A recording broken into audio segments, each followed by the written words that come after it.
very happy to be with you tonight. And so thank you very, very much for the invitation. And so what I would like to do is talk a little bit about lunar volcanism. And to start off, I think you heard already a lot about the moon, but I just want to take the opportunity to emphasize again how important the moon really is for our understanding of not only the moon as a body itself, but for our understanding the entire Earth-Moon system. You know, it's a binary system with the moon and the Earth together, and everything that we can learn from the moon, we can also learn for Earth, and that's really the big message I would like to tell you right away at the beginning. And then, of course, there are many people that say, the moon, okay, we've been there, we've done that, it's boring. No, I think it's quite the opposite. With the new data that we have, you know, the Lunar Reconnaissance Orbiter data, the Changi data, the Chandrayaan data, and you name it.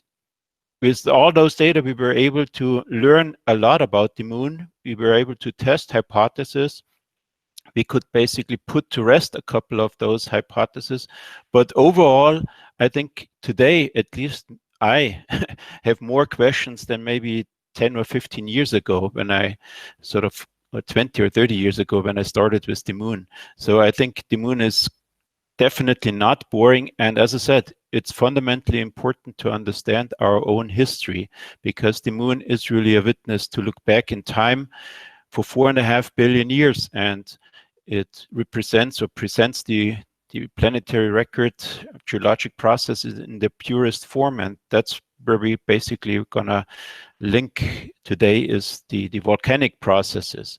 So as I said, 4.5 billion years of solar system history, and that also includes volcanic processes. So the moon is really a unique laboratory that allows us to study volcanic processes over very, very long time periods. So we have evidence for the moon activity, or the volcanic activity on the moon for more than 3 billion years. Okay, so this is a record that's just simply not accessible if you only look at volcanic rocks here on Earth, because the Earth is a dynamic planet. You have plate tectonics, you have an atmosphere, you have life, and all that leads basically to the permanent recycling of crustal material, of volcanic material, subduction of material back into the mantle, and so forth. So our recorded documentation of volcanic processes is much, much shorter on Earth compared to the moon. And that's really why the moon is a fascinating body in itself. So with that introduction, I would actually, show you this image. It's the lunar near side. You're, of course, familiar with that by now. And what I'm showing here are the landing sites that we basically have on the lunar near side. There's one, of course, Changi 4 on the far side that happened lately, but most missions actually returned samples from the near side, or at least landed on the near side. And so we have an entire suite of missions. I start off with the Soviet missions, Lunar 1 and 2 up here, you know, in the northern Serenitatis area and the northwestern Imbrium area. Those were two fairly large rovers that traversed the lunar surface for tens of kilometers. And then, of course, we have Lunar 16, 20, and 24 that brought back several hundreds of grams of lunar rocks. So that's a really outstanding accomplishment, robotic sample, basically sample return, that is, as we speak, now repeated by the Changi 5 mission, which landed up here in the far northwestern part of the lunar near side, near Mons Rümker, on a very young volcanic plain. And then, of course, we have multiple missions that were flown by the US in preparation of the Apollo program. Those were the Surveyor missions. They did not return samples, but they were landers and took detailed images and analysis of the lunar surface. But then the crown jewel, of course, is the Apollo program. So we have 6 landing sites, starting with 11, 12, 14, 15, 16, and 17.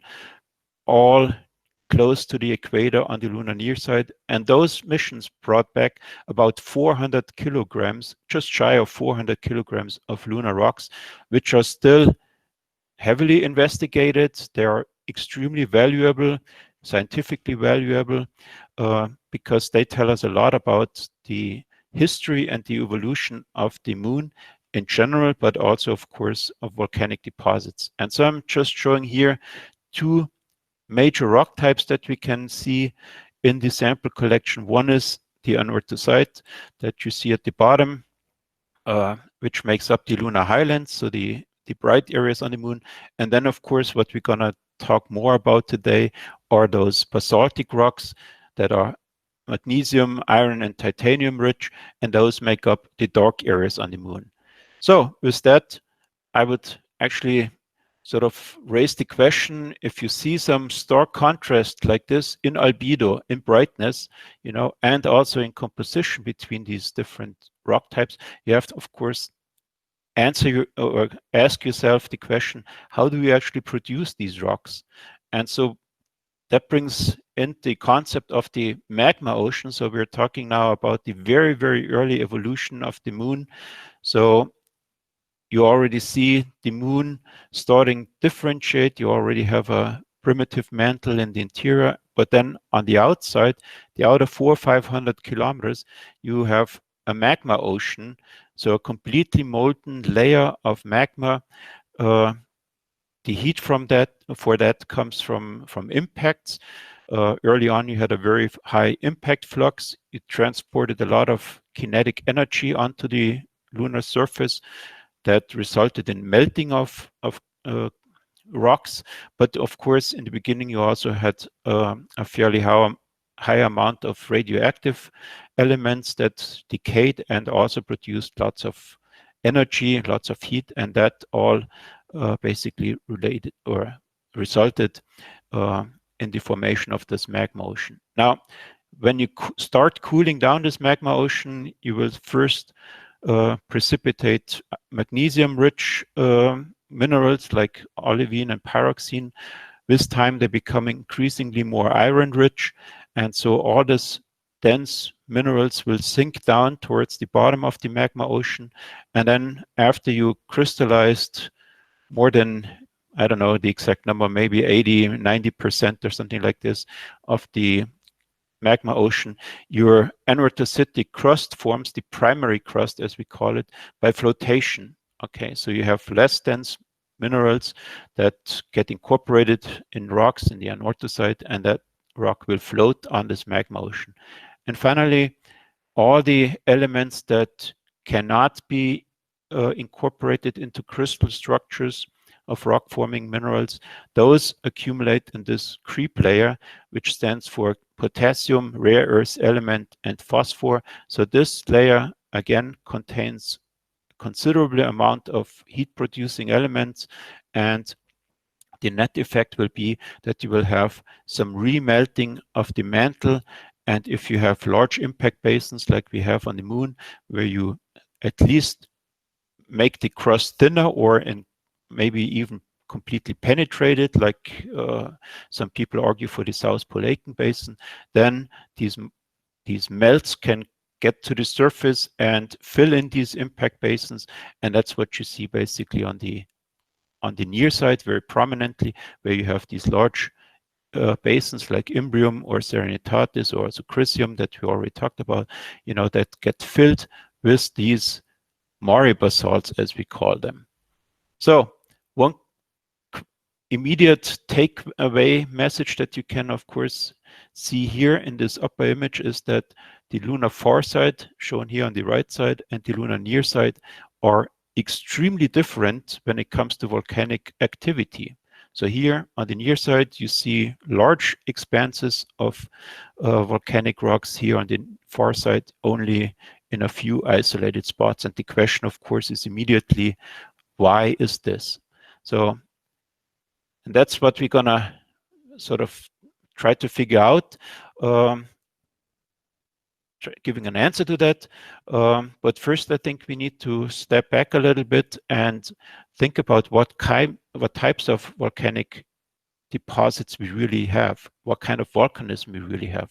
On Earth, we have explosive volcanism, shown here on the left side, where you have magma that comes up, you release pressure while the magma is ascending. That results in the formation of little gas bubbles. As you move upward, the pressure gets less and less, so your gas bubbles can expand more and more, and eventually they will disrupt the magma, and you will have an explosive eruption and the deposition of ash layers, volcanic glass, and so forth. Those particles that get thrown out cool down really quickly because you're basically having an eruption into cold space. So by the time these glass spheres come back onto the surface, they are basically already frozen. They are, they are solid. Okay, so this is one type of volcanic type that we have, and the other one, maybe even more important, is of course effusive volcanism on the moon, where you have again your magma source coming up and then filling the basins layer by layer by layer. It's like a chocolate cake. The interesting thing is that on the moon we rarely see large volcanoes. So most of the basalts that we see, we interpret as fissure eruptions, so dikes that were emplaced in the crust, that penetrated the crust, they come to the surface, and the low viscosity lavas flow then into these basins, covering their own source vents. Okay, so in many, many cases on the moon, you do not see big volcanoes, and you even have a hard time to realize or to recognize where these magmas or these lavas really come from, because they bury their own source vent. And you can see the source depth are also different. That's what we know from the Apollo sample. So the sources for Mare basalts come from about 100 to 250 kilometer depth, whereas the pyroclastic deposits, these ash deposits, come from deeper depth. And that's a really important distinction, and we will talk about this in more detail, of course. So let's just come back to this dichotomy of Mare basalt volcanism. So here's a map that was produced by Jim Head already in these late 70s that again shows very nicely the uneven distribution of volcanic deposits on the near side compared to the far side. Okay, so on the far side, you only see rare spots that are associated with some large impact craters or the South Pole Aitken Basin, but the central far side is basically almost free of volcanic deposits. So that's an interesting observation, and it could have to do with different crustal thicknesses. Okay, so one idea is that the crust on the far side is thicker than on the near side, making it easier for the basalts to erupt, or it could also be it could also be related to the distribution of heat-producing elements, this creep layer. You've seen the magma ocean idea, that you have this creep layer beneath the crust. But what we don't really know and understand is whether this is really a global layer or whether it's concentrated, let's say, on the near side. Okay, so if you have less heat-producing elements in the crust, then you would also have less volcanism on the far side. It could, of course, also be a combination of both. So that's a hot topic that we don't really understand, where people are actively working on it. Now, so we see that about 17% of the entire lunar surface are covered with Mare basalts. But another interesting and important question that we need to answer is, what are the volumes of basaltic eruptions? And here is an example, Mare flows in Mare Imbrium. This is probably one of the few locations where you can actually see the flow fronts of individual flows, and you can measure the heights based on shadow measurements, for example. And that gives you values of several tens of meters of for the thickness of individual flows. Fortunately, we also landed next to a rill, a lava rill, at Apollo 15. And so what you see here is a photograph taken by Dave Scott from the opposite side of the lava rill, and you can basically see some layers in here. And again, you get thicknesses for Mare basalt, individual flows of a few meters to tens of meters.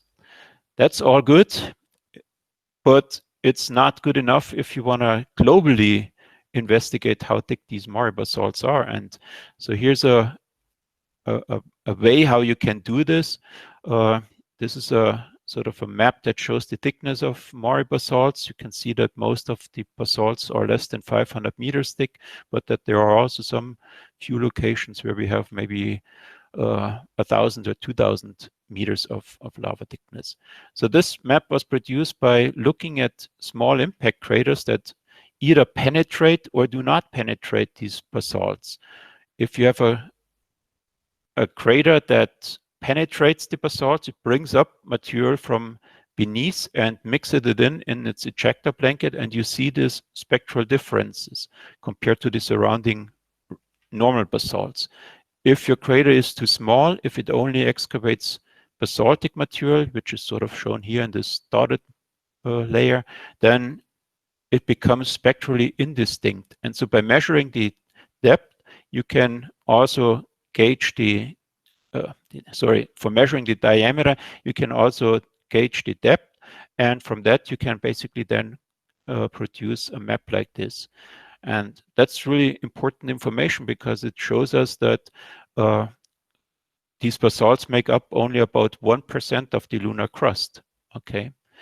Another method that I was using to determine the thickness of basalts is also looking at crater statistics. So if you have a flow unit 1, it will accumulate certain craters, and those craters will follow the size frequency distribution of this line A here. But then if you in place a flow 2, you will preferentially overprint or destroy or cover small craters, so your curve bends away, and once the new flow unit 2 is solidified, it will again accumulate new impact craters on top of it, and it will follow this curve B here, okay? And by measuring the diameter where this kink occurs, you can then infer the thickness of your lava flow. And so we get very consistent data actually from both methods for individual lava flows, which is nice. Okay, so then let's move on a little bit and talk about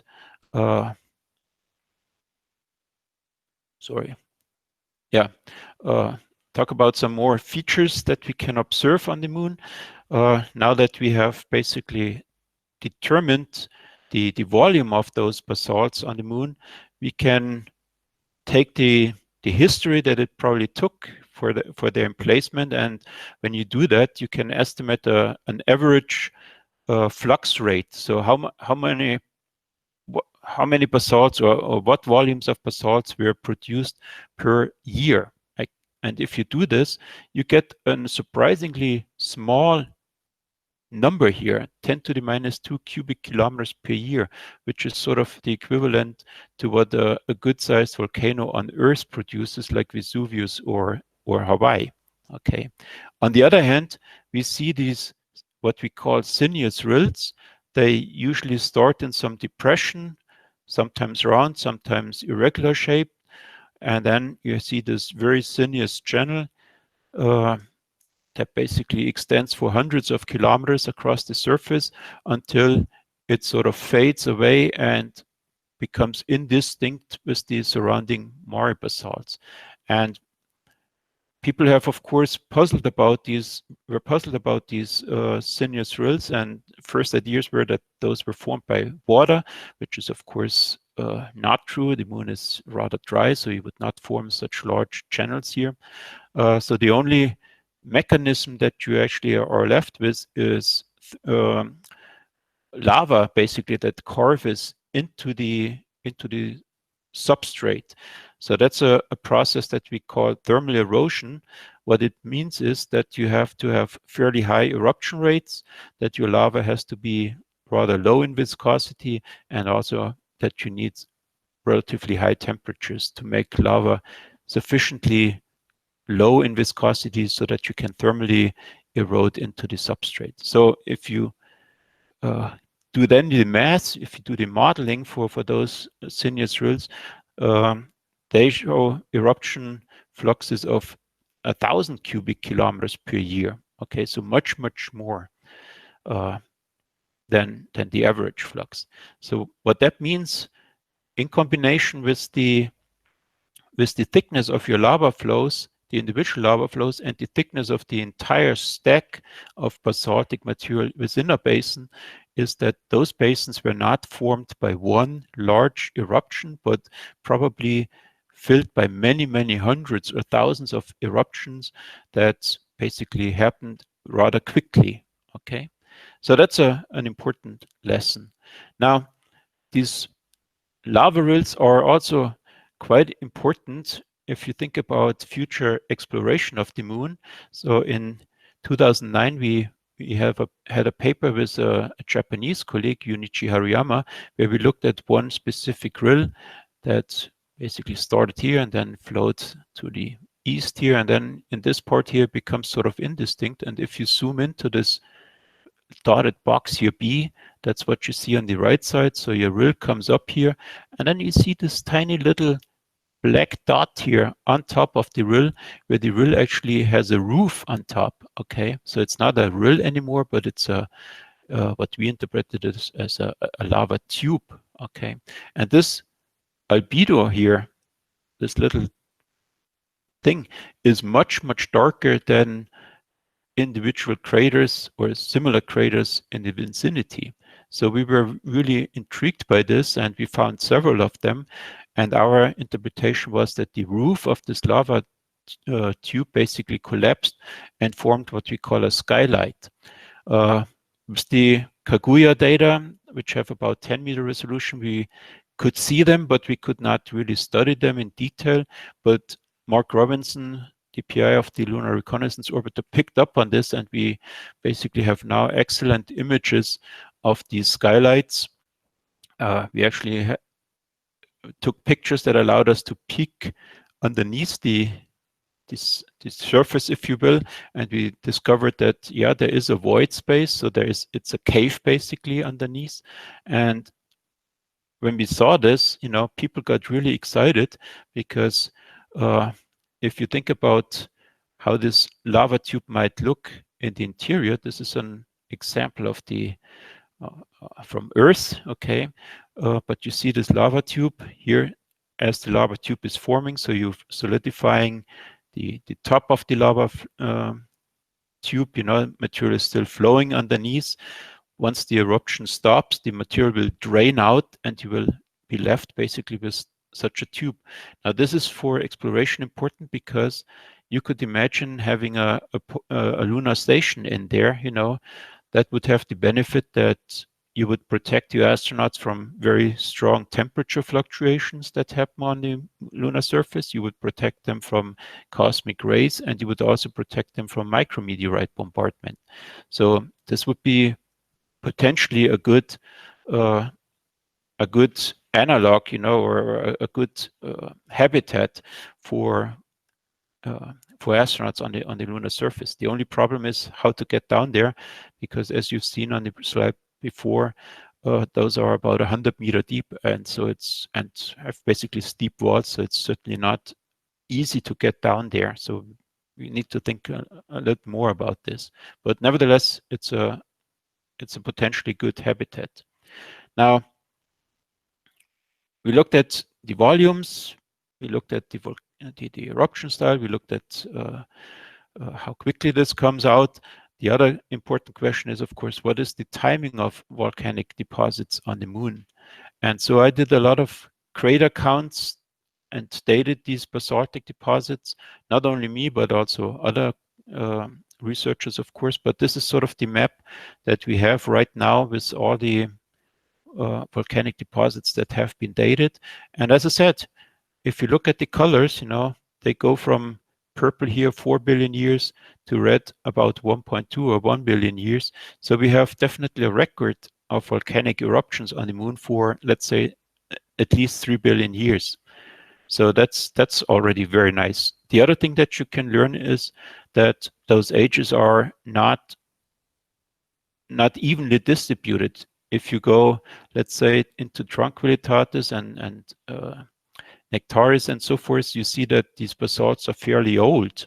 Okay, definitely 3.6 and older. Okay, but on the other hand, you also see that these warmer colors here are representing fairly young basalts. The youngest one that I dated is about 1.2 billion years old. Okay, it's this one here. And it happened that if you look at the thorium concentration that was measured by Lunar Prospector, for example, that this part of the moon contains a very, very large amount of thorium. So if the thorium concentration that we see on the surface is a proxy of what's beneath, in the source region, then you can interpret these data very nicely in a way that here the moon stayed warmer for longer, which allowed volcanism to last longer. In other parts of the moon cooled down quicker, and so that shut off the volcanic eruptions, basically. So you saw the difference between the near side and the far side in terms of volcanism, the amount of volcanism. When it comes to the ages, on the other hand, you see almost no difference. So up here, I'm showing the far side. Down here, I'm showing the near side. The peak, as we detected it, is more or less the same. The extent, the temporal extent, is almost the same. It's a little shorter on the far side, but yeah. Overall, it's a very similar pattern. Okay. Now, when I published the age of about 1.2 billion years old eruptions on the moon, geophysicists were very skeptical, and so it took a while to convince them. Nowadays, we can actually, with the latest geophysical models, we can, I think, create conditions in the moon that actually allow for these fairly young eruptions, but there were even younger eruptions reported by Braden et al. In 2014. For example, this Aina D caldera, where you see these little blebs of material, and when you do the crater counts on this material, you get ages of much, much less than 100 million years. Okay, and that's really a problem because based on our understanding of the thermal evolution of the moon, it would be extremely difficult to produce such young eruptions. So whether these deposits really are that young or whether they are older, like Jim Head, for example, and others argued, that's still something to be debated. But what you see is that those features are very sharp in morphology, very distinct, very pristine in morphology, and that would certainly be an argument for some young age. Okay, but I'm skeptical about these ages less than 100 million years, but I thought I should show this in anyway. So in summary of the timing, we see that most of the basalts erupted actually in the Imbrium period, and then you see the decline of volcanic eruptions, the volumes, into the Eratosthenian period, and then there's just very, very limited amount of volcanic activity that goes on in the Copernican system. It also depends a little bit on how you define these chronostratigraphic systems. But that's sort of the overall take-home message, that the volcanic activity declined drastically with time, and that nicely reflects, of course, the overall cooling of the moon. Okay. Now, what I haven't talked about is, of course, is the composition of the Mare basalts. If you look up, you see just more or less dark areas, but with multispectral images, you see, of course, much, much more details, very subtle details. And so in this color ratio composite, which consists of 3 different ratios that were displayed as red, green, and blue, you see actually quite dramatic differences between the basalts in Mare Tranquillitatis and the basalts in Mare Serenitatis. So what you see here in these dark blue colors are actually basalts that are titanium rich, whereas the ones in Serenitatis are much less titanium rich. Okay, so you can also blend this with the WAC image in the background now. So you see the highlands here in red, having very different spectral properties compared to these basalts. And you can also see this extremely purple area here. I will get back to this. Those are actually pyroclastic deposits, and the Apollo 17 landing site was selected to sample some of those pyroclastic deposits. So we are landed with Apollo 17 right here. Okay, I hope you can see my cursor. No, you can't, I guess. So in this dark purple area. And then we can use this information and actually derive maps of the titanium concentration, what you see here. So the titanium-rich basalts in Tranquillitatis, you know, look at the values here. 8, 9, 10% of titanium. So that's a lot of titanium, mostly in the form of ilmenite, but also a little bit in pyroxene. And then in the center of Mare Serenitatis, we have less than, let's say, 2% or something like this. So that's an interesting question, of course, how these basalts formed these different types. Again, that's, I would say, still ongoing work. Here's a global map of titanium that we did in 2017 with a colleague at Arizona State University, where we used basically the upturn in the UV part of the spectrum to determine the titanium concentration. And what you see here, again, Tranquillitatis, Serenitatis, with the very old basalts, but then over here, as we discussed before, you see also titanium-rich basalts that are fairly young.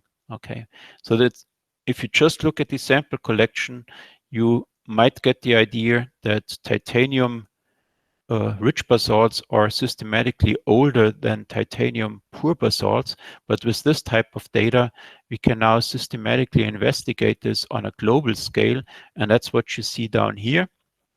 So where we plot the age of the basalts on the x-axis and the titanium, the thorium and titanium concentration on the y-axis, and color-coded is the titanium concentration. And you see there's a wide spread of thorium concentrations, but also a wide spread of titanium concentrations, and there's basically no clear correlation between these geochemical parameters, the composition and the age of a basalt.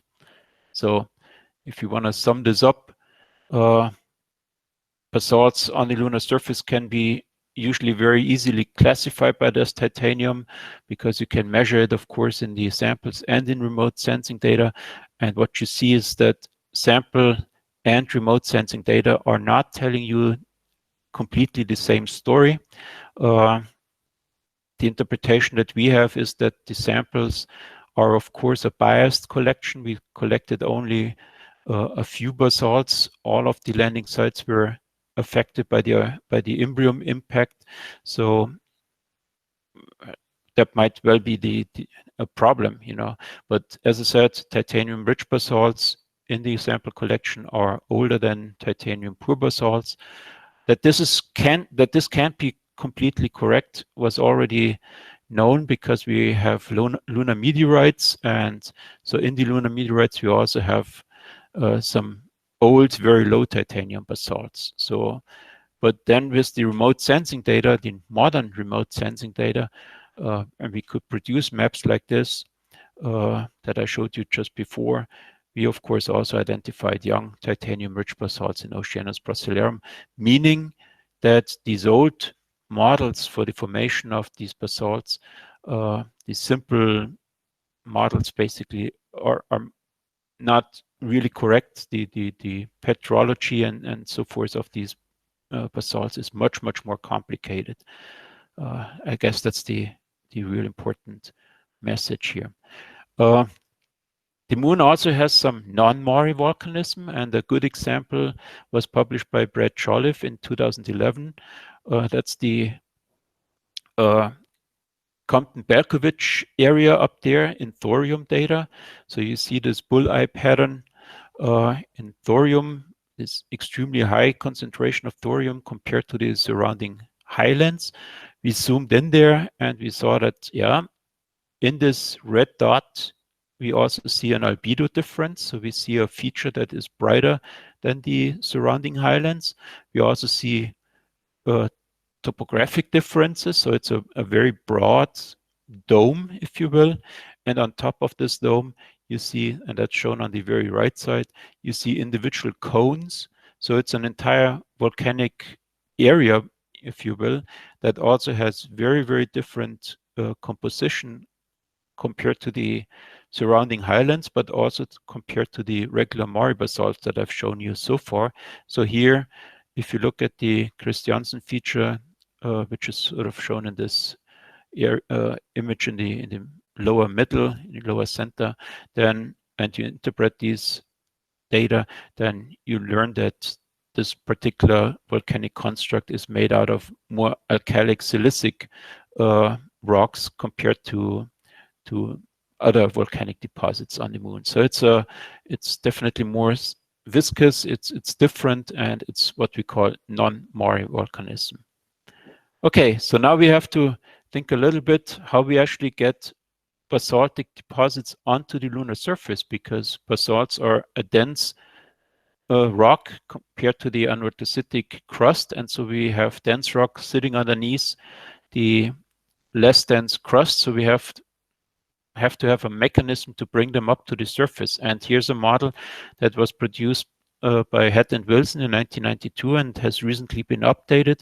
But what you see is on the left side, sort of a view of the far side, and on the right side, the near side.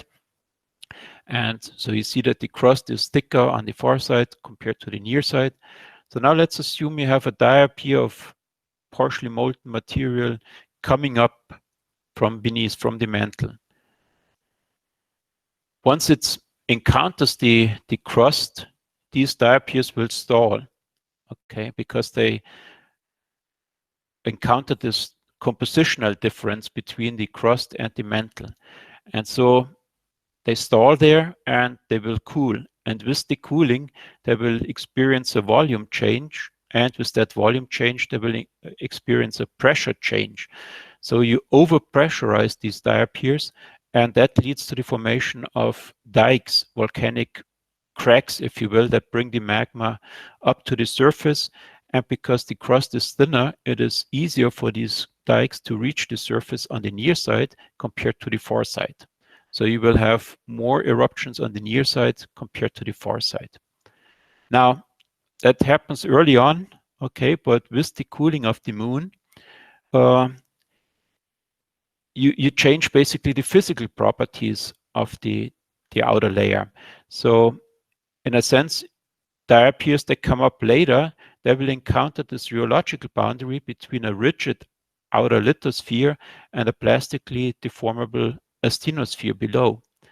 So the same thing will happen. They will feel this difference in physical properties. They will stall, and they will again cool, shrink, and overpressurize. But because this level is much lower within the crust, within the Moon, okay, you need more pressure to form dikes that make it all the way to the lunar near to the surface. Okay, so in other words, more dikes will stall in the lithosphere. Fewer dikes will make it all the way up to the surface, and that can nicely explain then, of course, that the overall volcanic activity gets smaller and smaller and smaller with the increase of the lithosphere. So the outer rigid layer becomes thicker and thicker, and it becomes harder and harder for these basalts to reach the surface. Okay, so now let's move on to the explosive volcanism. I already introduced to that. There's a really good example that I already mentioned, the Apollo 17 area. So here's Taurus Littrow Valley. North is to the left here. And here's the Apollo 17 landing site, and you see these extremely dark deposits. Those are these pyroclastic deposits, these ash deposits that Apollo 17 was supposed to sample. Regular Mare basalts are shown sort of at the lower and the right side of the left image. Those are the regular Mare basalts, and you can see these extremely dark areas. On the right image, you see an example of Lavoisier crater, where you see this graben-like structure with a vent that basically is most likely the source of these dark deposits. And you can see this mantling nature of these dark deposits. So they are draped over the pre-existing topography. They mantle the pre-existing topography. And, you know, those pyroclastic deposits really got Jack Schmitt, the Apollo 17 astronaut, and also Cernan, of course, very, very excited. So when you listen to the voice recording, they said, "Oh, it's orange, it's orange, it's orange," you know. And this is a picture of Shorty crater rim where you see orange soil. And when they brought this orange soil back, you see what you basically have on the left image: individual small, almost perfectly rounded glass beads that were quenched while they were ballistically flying around, basically before they landed. You also see some black spheres. Those are glass beads where crystallization already set in. So all of them are really titanium rich. So why the astronauts got excited was because those pyroclastic deposits come from deep within the interior, and they were transported to the surface very quickly. So they are the best examples or the best samples of the deeper lunar mantle that we actually have. So on the way up, they simply did not have time to adapt to the surrounding crust or assimilate material. They were just erupted very, very quickly. And so that's why it's really important. They are also important for some other reason. There's a paper, 2008, Roberto Sal, who looked at Apollo 15 glass beads and found that they contain quite substantial amount of volatiles. So in this case, they are also sort of telling us something about the volatile content of the interior of the moon, but you could also maybe use these volatiles that are stored in these pyroclastic deposits and use them for in situ research utilization. So that's another interesting aspect of those pyroclastic deposits. Okay, so then we basically, that's just an image of a cross-polarized and regular transmission micrograph, basically. But I would like to come to the summary of the talk. So we've seen that 17% of the surface are made out of this basalt. About 1% of the crust is made out of basalt. We see the very distinct dichotomy between the near side and the far side, which is probably related to differences in crustal thickness and the distribution of heat-producing elements. Of course, it's a major depositional process. You've seen that in some areas you have about 2 kilometers of volcanic deposits stacked on top of each other. And this big stack is made out of literally hundreds or thousands of individual flows. We discussed a little bit the compositional variety, specifically the differences in titanium. I didn't really talk about iron, but it's also an important distinction. Very important, at least from my perspective, is that we have a very long volcanic record that is unique. And we can explain the overall volcanic activity with the thermal evolution of the interior, the overall cooling of the moon that eventually shuts down volcanic activity. And we have at least a pretty decent model for the ascent and eruption style, how to get these basalts onto the lunar surface. It's maybe not 100% perfect, but it's definitely an excellent model that can explain almost all of our observations that we have. And as a last point, volcanic eruptions changed with times. So most of these basalts erupted, of course, in the early Imbrian time, so older than, let's say, about 3.6 billion years, maybe 4 billion years, but that's just the time, how far we can look back. Older basalts certainly are covered by younger basalts, so that they are simply not accessible anymore to the technique that I applied, and that would be this crater size frequency distribution measurements. And with that, I'm basically at the end of my talk, and I'm happy to answer some questions. Thank you very much.